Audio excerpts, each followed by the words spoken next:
For you, buddy. I'm Steve. I'm the lead developer for Godtear. Okay, yeah, that was short. So I'm Jamie Perkins. I am the product owner for Godtear. So me and Steve collaborate quite a lot on the game's development and the design of new champions, etc. We already have a message in the chat that says there's no sound, so we may have to start this over. People can't hear us. Oh, it's probably on my end. That's all right. They could hear you. They couldn't hear me. So they could hear you, but they couldn't hear me. So I'll introduce myself again. I'm James. I'm the community manager here at Steamforged Games. But yeah, as you know, Jamie and Steve introduced themselves. They're more important than me anyway. You know, for this, they know a lot more than me. But what are we here to talk about today, guys? What's the main focus? What do you want to talk about? So we're here to talk about a couple of different things. Firstly, we're here to talk about Skullbreaker. People, I think, probably already got Skullbreaker in their hands at this point, but we want to talk a little bit about our newest and shiniest champion. We're also going to talk about one of the events we're coming to later this year and some other stuff as well. We're going to do a little bit of a Q&A towards the end of the session, but we've got a couple of cool stuff to go through first. So, awesome. Yeah. So yeah, if you guys have got any questions, feel free to throw them in the chat. We'll have a little discussion about some stuff first, and then we'll get to your questions later. You want me to throw up the old second overlay, the special one with some special stuff that we got? Boom! Look at that, yep. Incredible.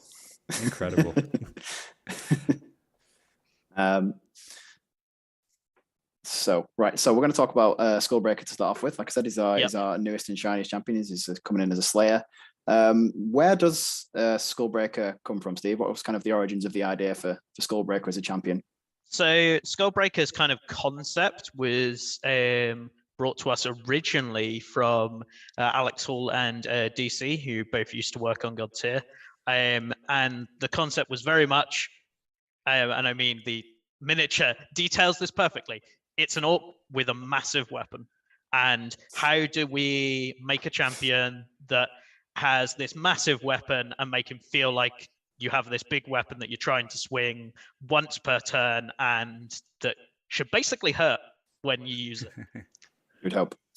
I remember the concept as well of one of the first things I heard about Skullbreaker is I think the question was banded around the office. You think that Rangosh hits hard, and we wanted to really push the boundaries. I think with Skullbreaker, didn't we, about how far can we push the sort of the dice mechanics in the game, and how powerful can we make a singular attack? How can we build a champion around this one sort of big hit? And I'm sure that presented some interesting development challenges. Well, I say that, I know they did, but it was definitely a fun ride through sort of designing and through playtesting.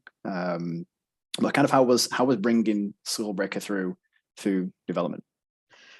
So Skullbreaker was an interesting one. Most of our Slayers in the game have multiple attacks, and that's how kind of the thing that helps them take out other champions. Where, as you said, Skullbreaker, one big attack, and it essentially meant that we could, turn the numbers up to 11 and be given some ridiculous effects. But the other thing as well was the concept of him kind of tailoring his attacks to his opponents came about, and that was kind of the key building block of his design and developing him, was getting those right and making it feel like this one attack could be tailored to any situation. Because normally a regular Slayer has, say, one attack designed for someone who perhaps has higher dodge and one for more armored targets, and Skullbreaker's big sword needs to cover every base, really.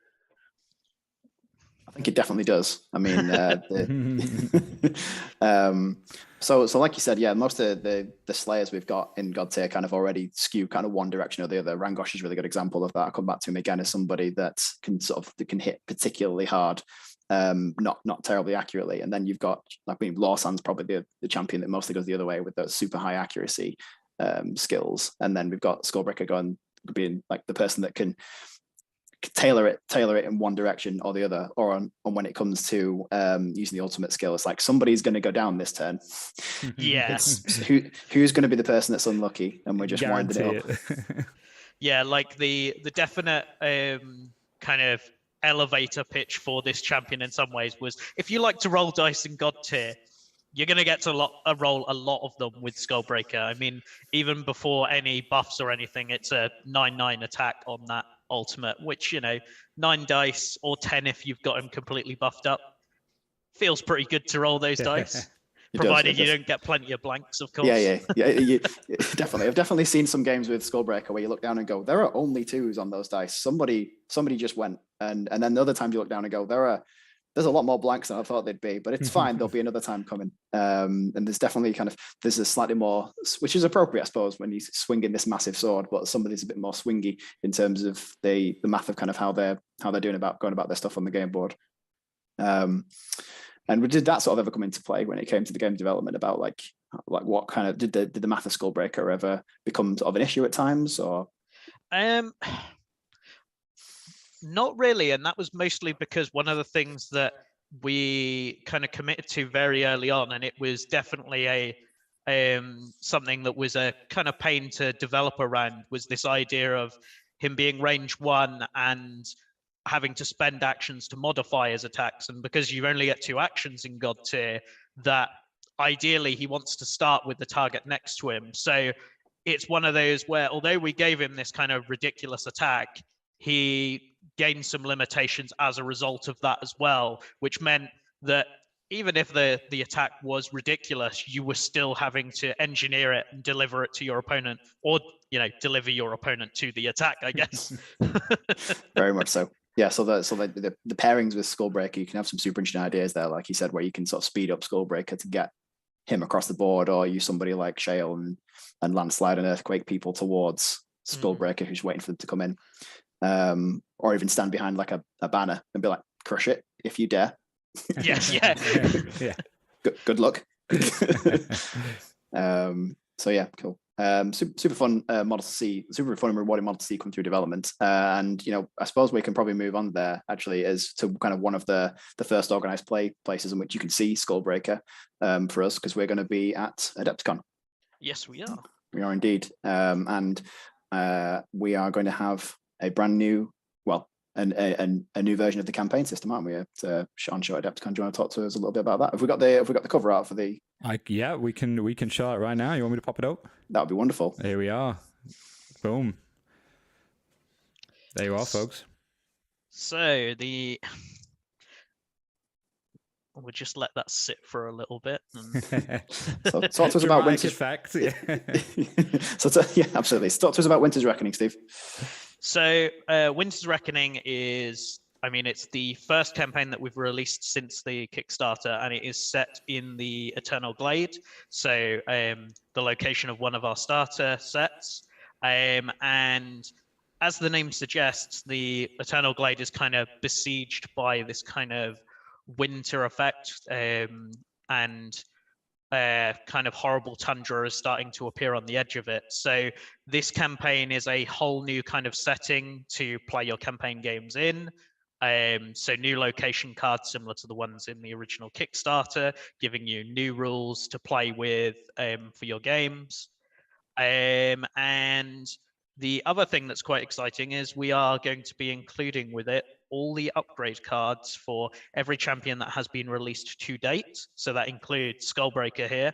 And this includes kind of a rework of every champion's upgrade abilities in the game as well. So we've gone through and we've kind of tweaked some of them to make them a bit more flavorful for the type that they are. So as an example, the chaos effects have gotten very chaotic and ridiculous.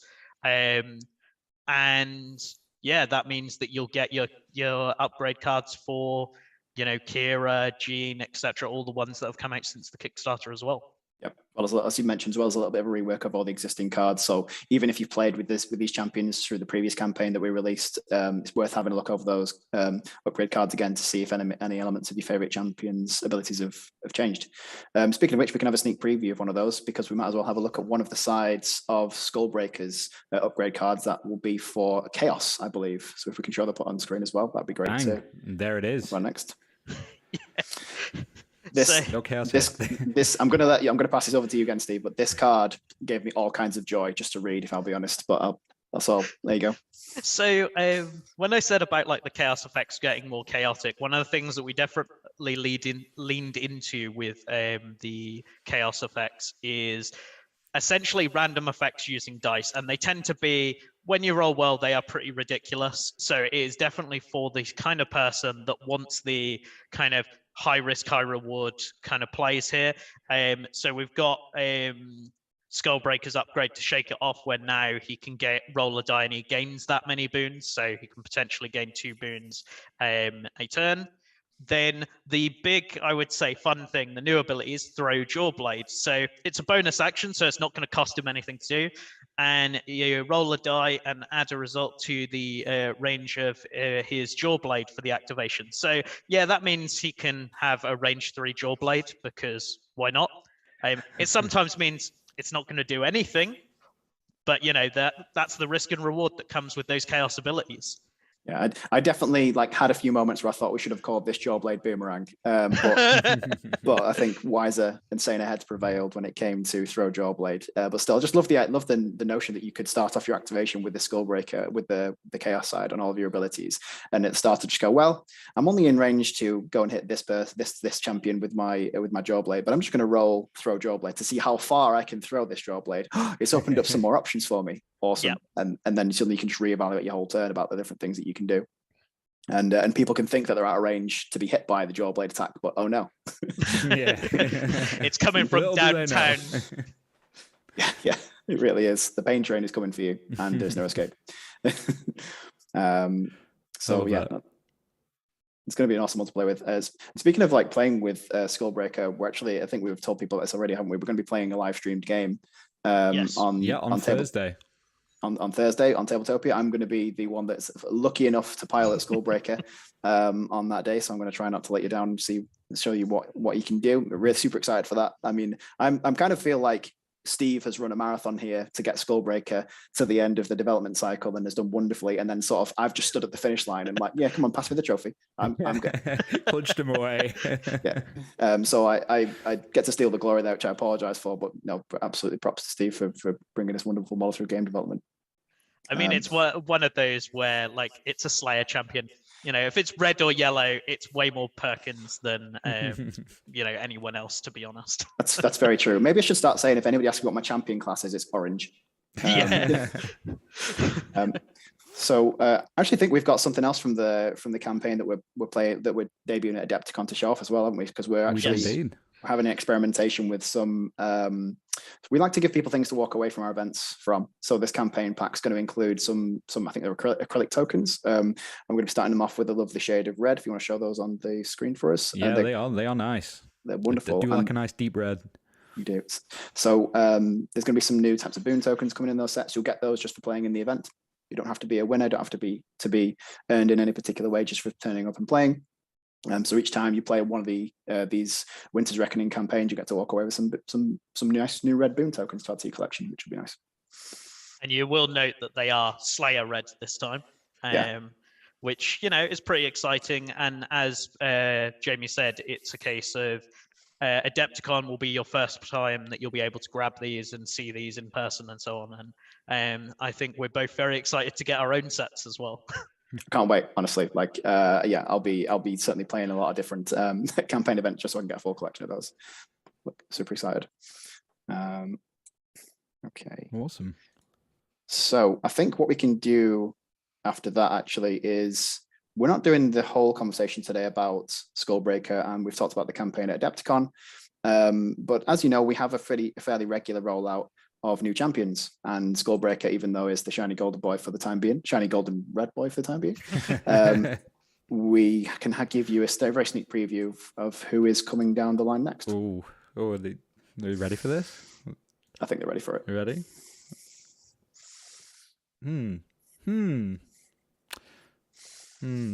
What could that be? I wonder if anyone will guess. I would say. Yeah. No, that's true. Saying anything.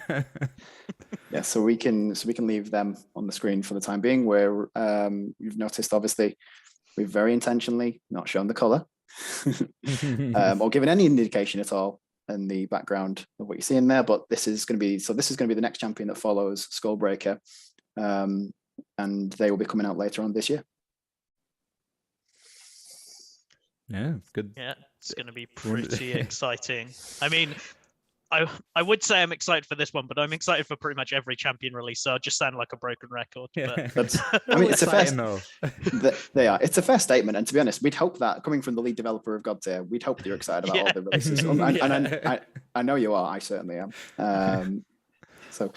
So we can leave the silhouette on screen for a little while. I think there's obviously not much more that we want to say about the silhouette for the time being, and we're just going to call them the silhouette. Apparently, I've just named that. But what we can probably do at this point is move on to a little bit of a Q&A. So have we got any decent questions from the chat? If anybody, we can. Absolutely. If anybody has any questions, feel free to drop them in. We did have a question here from Christian Carlson. It says, any chance of errata on models this year? Okay, so I think I'll take this one if this is all right, Steve. Okay. So the Steamforged game's philosophy on miniature game erratum has changed over the years of the company's existence. We have previously held quite regular erratas on some of the games we've had before. Obviously, we have not, or those may or may not know, we've not had an errata on Godtear to date. Our stance on them generally is that we believe they are, we'd love for them not to have to exist, because we'd love games to exist just kind of as they're on their own merit. But as you release new products into a game system, you have to be constantly evaluating and reevaluating the state of the game itself. And it's something that we constantly keep a watch of for the game's balance, how much people are enjoying the various releases we've got out there, the different champions, how much they're playing with them. There aren't too many events going on right now. COVID was a bit of a problem for that, but we are trying to keep an eye on the pick rates, etc., both in terms of what we're seeing people play casually at gaming stores and also when playing at events. And it's something we keep an eye on. Our belief generally is that the longer a game can exist without needing to have an errata, then the better it is for newer players coming in, because newer players coming into a game will want to know that the cards that they've just read on the champion that they've just bought are still relevant. And obviously we supply the cards for a champion in the box that you buy them with. So it's something that we're very critically aware of, the fact that we need to keep the game updated, but also that we need to make sure that people getting into the game know that the rules that they've just purchased are still relevant, and they don't have to go and search for rules online somewhere else. So it's not something that we're going to confirm that we are releasing for the time being, but it's something we've got an eye on. And once we believe that there's enough elements in the game that need to have an errata, that's something that we'll do in the future. Awesome. We have a question from Taylor here. It says, will the things from Adepticon, the tokens, be available elsewhere? So it's I'll take this one again, if that's all right. Okay. I think if we get we'll get some questions, Steve, eventually. we will. Sorry about that, Steve.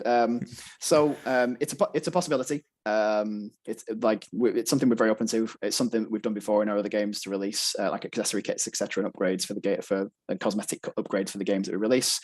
It's not something we've got currently planned. So the main method of getting hold of these tokens for the time being is through playing the campaign, but I wouldn't rule it out in the future. An interesting question here from MindStatic says, have you explored a champion healing? Something like a Shaper Guardian giving out heals to other warbands? You probably mean Steve smiling. That's a super interesting question, and I am going to throw that one at Steve. Yeah. It might have been something that we have explored, maybe in regards to the silhouette, and that's probably about all I can say. Good answer. Solid. Yeah, maybe. It's a big maybe. All right, cool. Cameron Graham has asked, any plans for alternative scenario types for match play? So, I mean, there's kind of two answers to this. The first one is, in your campaign packs, you get variations for different scenarios, and you could take those special rules and different layouts, and you could play them just as a kind of standard game. So say an alternate deployment of the life scenario. In terms of other just additional kind of basic scenarios out of that, there are always some knocking around. I actually have a kind of idea for one, and maybe we'll do something where we kind of preview that or try that at some point, because the Godtear system lends itself quite well to kind of doing some different things with scenarios, and it's probably by far the most interesting way we can change the game and really shake things up is different scenarios. Yeah, I think it's a super fair answer. Like they're working on new scenarios. I wouldn't say that's something that we are focused on in game development at the moment. But when one of us has an idea for a new scenario, we'll talk it through and we'll keep a list of the ones that have the ideas that we really like. And as Steve mentions, we've got a couple that we've kind of come across in that method where we've gone, oh, this is a cool idea for a scenario. Talk it through, put it on the list, and if there's capacity for it, we'll have it play tested. I wouldn't say it's a main priority for us at the moment, but it is something that we're looking into. And we also need to determine as well how we would get those scenarios out into the public, whether that would just be a rules update through errata, as always been mentioned, or another method. So there's keep your eyes out for those. There's a couple of questions that I guess are kind of similar. People are asking about the if there's going to be like new races or kingdoms coming in the future, both from Matt Price and Mike Marshall. Matt has said, we have a complete set of dwarves, undead, and humans. Is there a plan to complete the other races? So I guess I'll take this one. Sure. So in terms of new kind of origins, as they're called on the card, it's something that we're definitely probably looking to expand into, because it's one of those where the origin is, as the name suggests, is literally where that champion originally comes from. And if we end up designing a champion that, say, needs a new origin because it doesn't currently exist, we would add that to our list of origins. And a lot of that is kind of dictated really by champion visual concept and kind of the story concept and so on.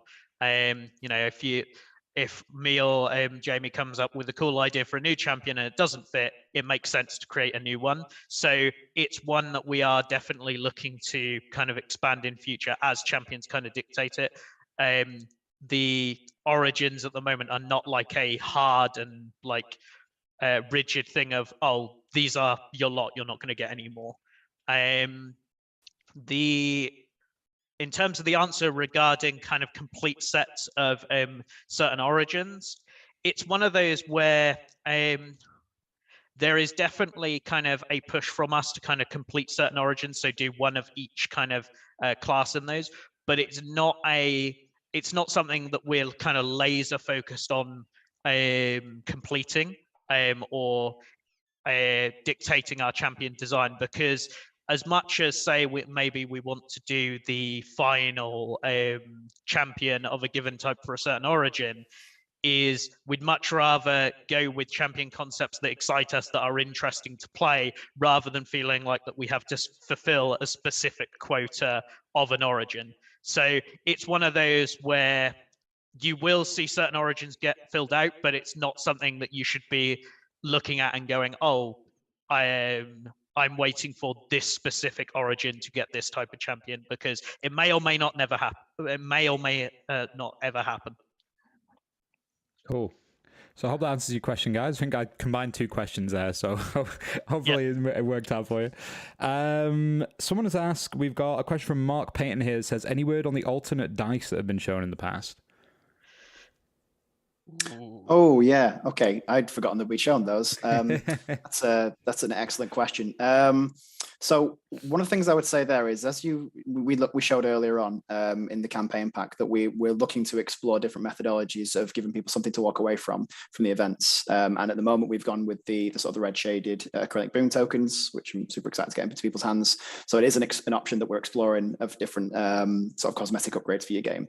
So there aren't any current plans to use the dice in this campaign pack, just in case people are sort of going, oh, we could get them at Adepticon. They're not going to be in that pack, but it's something we'll be looking to use in the future, and it's definitely something we've discussed of deploying in different ways. So we're looking to use them, unconfirmed as to how yet. Oh, I'm leading on from that, actually. Another question about dice that it's a bit more of a complex one, but I'll throw it out there anyway. From Michael Cap, it says, great to see this game still getting so much love and support. Question, when designing Godtear, what was the evolution of the dice mechanics, and how did you come to settle on the final dice design? Oh, yours, Steve. Oh, this is one going back a bit. So depending on whether you're kind of newer to Godtear or you've been around for a long time, way back when, Godtear did an early access where we kind of presented some mechanics and then iterated on them within the community. And there were lots of changes to the dice system during that. So very early on, we actually had different colored dice with different probabilities on them. There was even a point when we were looking at dice having kind of defense symbols and attack symbols. And the system that we kind of settled on was largely just one of those where we kind of had an objective for the dice that we wanted to achieve, which was this kind of thing of being able to be, for lack of a better term, a bit spiky. Is we wanted there to be some kind of element of excitement of that. There is some predictability, but there is also the element that the dice can just kind of spike upwards, so it can be very high and you can roll very well, and then equally that you can have some that miss. And that was kind of our thinking around when we were choosing the kind of dice numbers that we had, was getting that kind of spiky feeling to them to try and create those instances on the tabletop of kind of stories.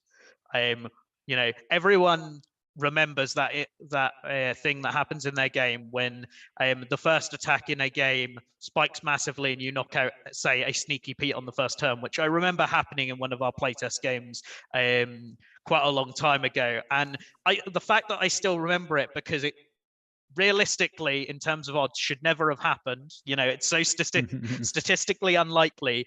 But those are the things that, create the stories. The time that, Rangosh didn't hit anything, and the time that the lowly follower took out Pete in one attack. Yeah, absolutely. That's a really good way to sum that up, actually, Steve, because we really believe in game systems that try to create stories for people. And we realized during Godtear's game development that even the dice mechanic is something that could help us create stories that people can walk away from games from. And those are the things that you take away and you remember forever, regardless of whether you're still playing the game or not. Speaking of stories as well, great question from Mindstike. I like the world and story of Godtear a lot. Have you thought about doing something like a comic book, short story, or online lore? I love that. I like that idea a lot. That's cool. So as we do, well, this is the first stream we've done for Godtear in quite some time, and we're certainly looking to run more in the future where possible. Probably should have said that quite early on in the stream, actually. But it's the first time we've been back in quite a while. It's wonderful to be back and talking about the game, and we intend to do more of this. I think one of the things that we'd have to do, because I can see that he's talking in the comments at the moment, is we're gonna have to pull Richard August in, I think, on one of these future streams, because he is effectively, for lack of a better phrase, the lore master of Godtear, and he has a lot of things to say about Rangosh and Skullbreaker in particular, but I'm sure he has a lot of wonderful things to say about all the different champions in the game. But to answer the question more directly, deployment of Godtear lore is something we've looked into increasingly so, because we kind of know there's not very much out there for the time being. And I'm trying to remember if we've actually deployed much of the stuff that we talked about already, or some of that is going to be in the campaign. You have to jog my memory a bit here, Steve. Come and save me. So we haven't deployed anything recently. There is little bits of story in that campaign. However, there's not, like, I would say, kind of, a story essentially within that. It's more kind of location based, like scene setting and so on, because we wanted people more to tell that story. We've had some background for certain champions, like I know there is some Styx background that is knocking around that would be great for us to be posted at some point. So it's something that we definitely want to do more of, and it's just a case of finding the right way to do it, and I guess also setting expectations correctly as well. Is Godtear lore is not necessarily going to be something that is an extensive story with lots of players. It's probably going to be much more kind of concise short stories as opposed to a long overarching narrative. Yeah, so if you're seeing the release of a champion, maybe you see them and another couple of other champions in a short story that's focused on them, set in the universe, but isn't necessarily connecting to a wider overarching narrative. Yeah. You'll get individual bits and pieces, spotlights, if you will. Yes. Nice. Would be a good way to put that.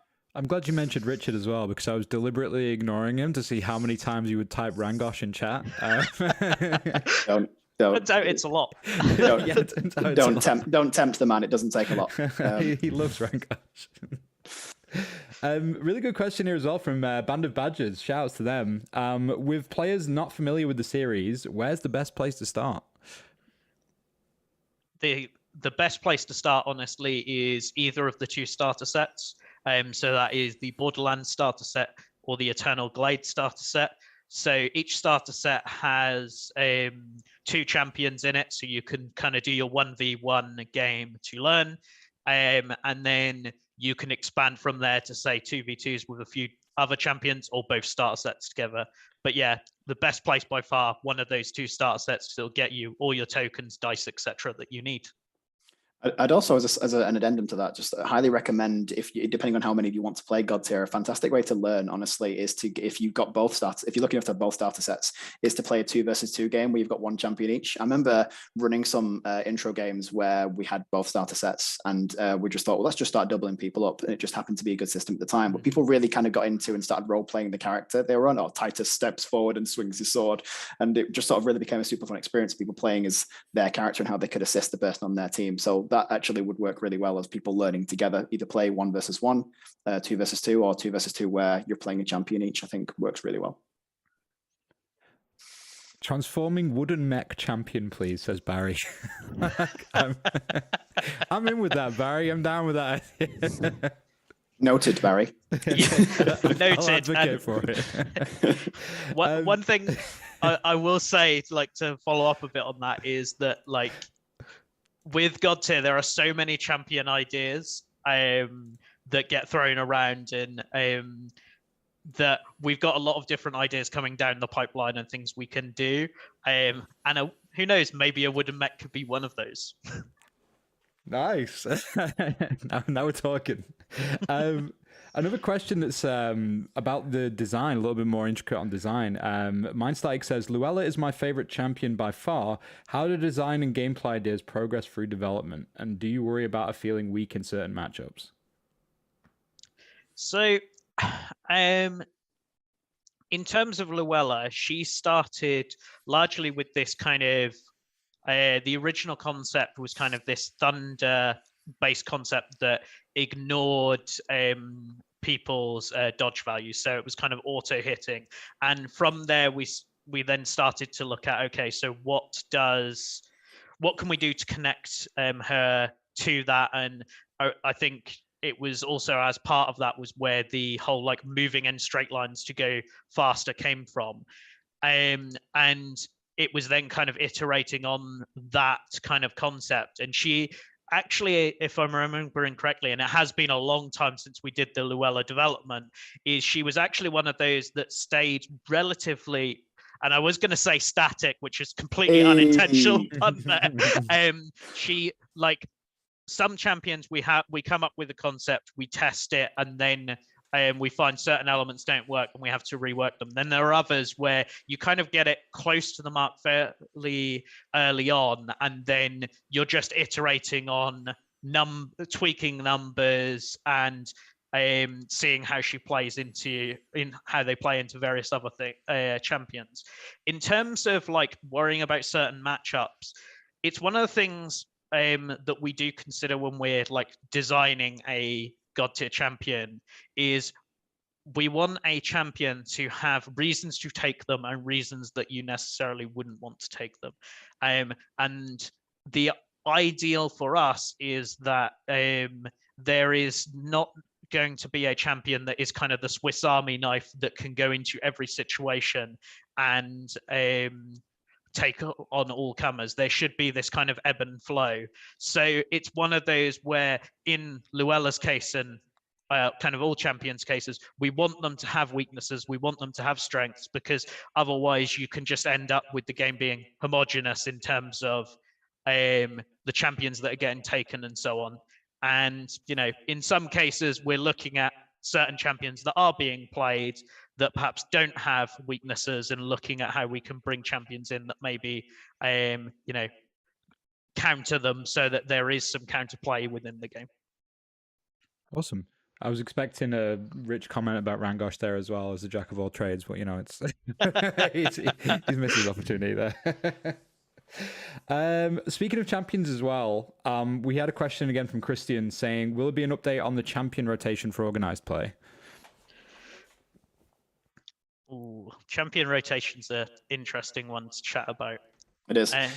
So it's something that we talked about from the very beginning of Godtear, and it's something that we still do discuss in game development. I think what we're generally aiming at the moment is trying to, obviously we're still adding champions to the game all the time.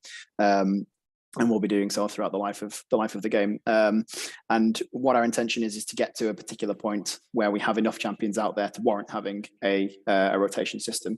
Because if we kind of implemented that at the moment, you probably still see all or almost all the champions in there and making the cut for the current rotation. This is kind of about the size of champion numbers that we'd have. So we probably need to have a few more champions out there in the pool before we can look at that, implementing that properly. But it is definitely something that we have regular conversations about in game development. Yeah, it's one of those as well where another factor amongst all of this is also, unfortunately, with COVID, there haven't been a lot of people, playing games in events and things like that because events haven't been happening.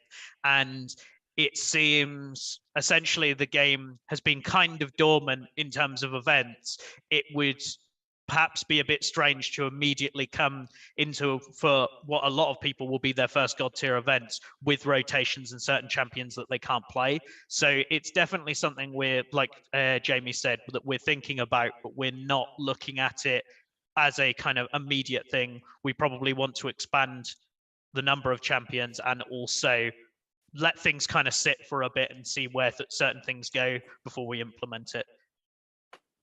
Awesome. And that's a very lovely comment from AJ Lovingood there. It says, just stopped in to say I literally played my first game of Godtear last night, and what a great game you all created. Love it, and already excited to grab more warbands. Oh, thank you very much.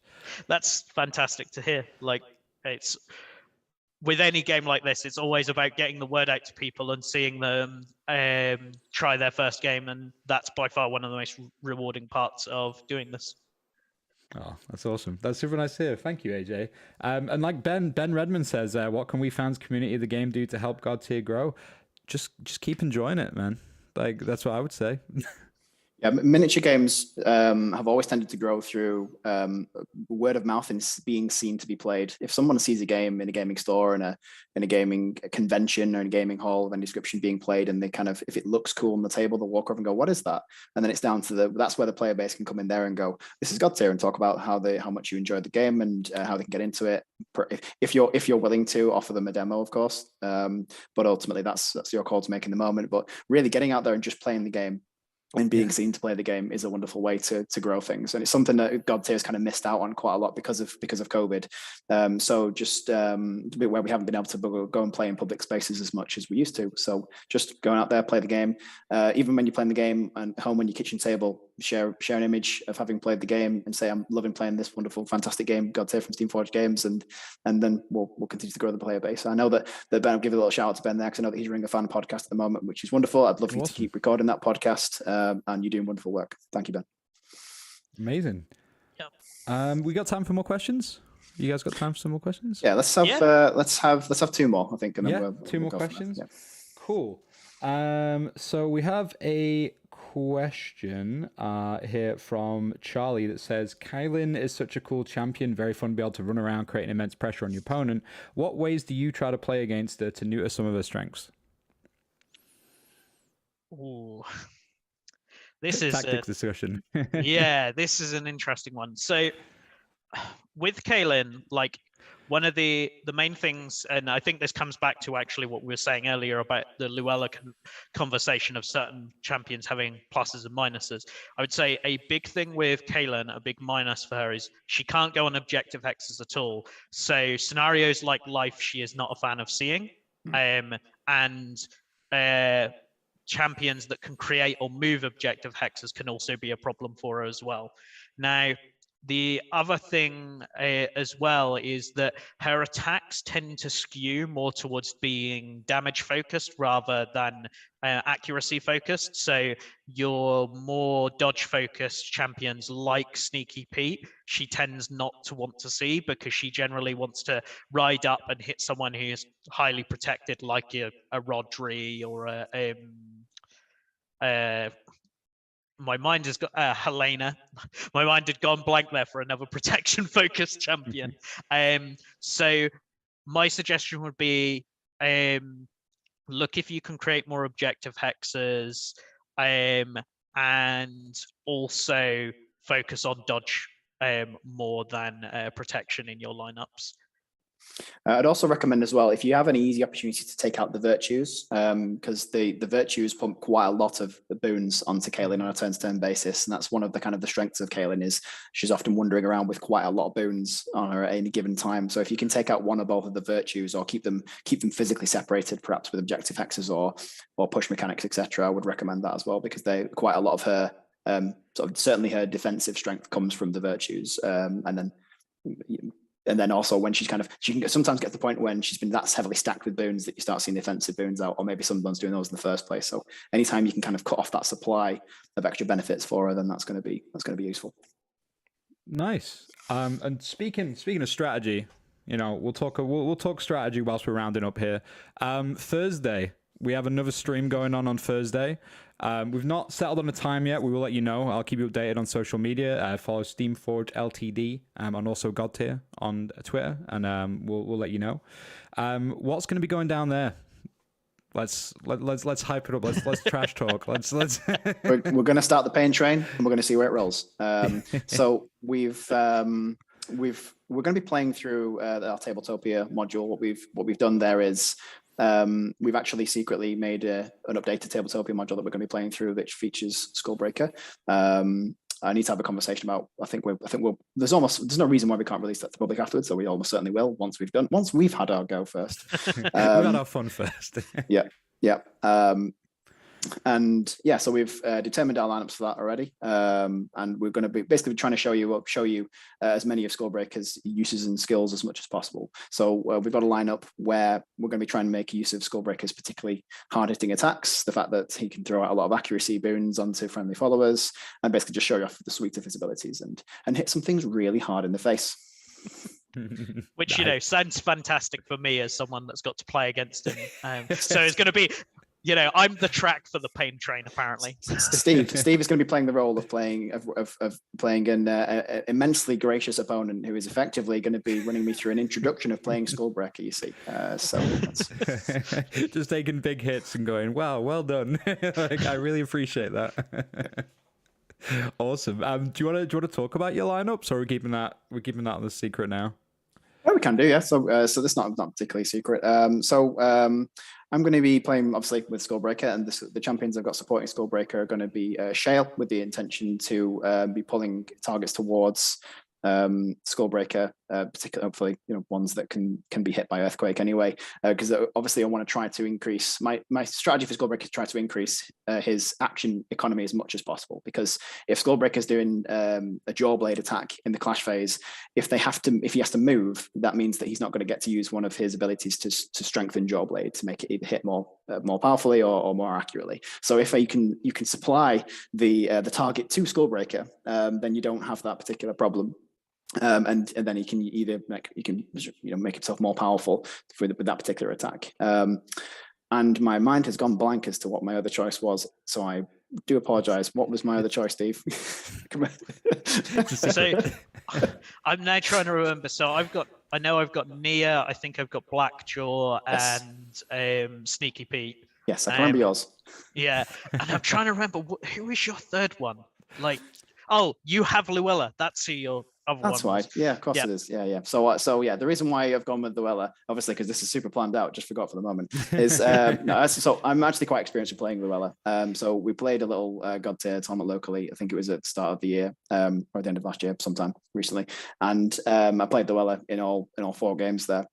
Really enjoyed playing with her. So the intention of using Luella is I very rarely, as we mentioned earlier, I very rarely leave home without a Maelstrom. If I had to say what my favorite champion class color was, it would be orange for yellow and red together. And so Luella's there, even though Skullbreaker has his ability to move through small followers and just sort of get them out of the way and move past them. So a good way of stopping Skullbreaker from getting to a target is to put followers around the opponent so that Skullbreaker can't stand in that hex. He can move through hexes with small followers in, but he can't finish a movement in there.